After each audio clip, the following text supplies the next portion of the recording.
Curiosidade sobre a floresta amazônica.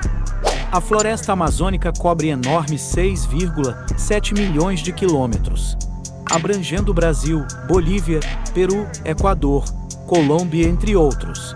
Acredita-se que a Amazônia abriga 10% das espécies conhecidas, com cerca de 30% das espécies do mundo vivendo na região. O rio Amazonas é o maior rio do mundo em volume, transportando mais de 5 vezes o volume do Congo ou 12 vezes o do Mississippi.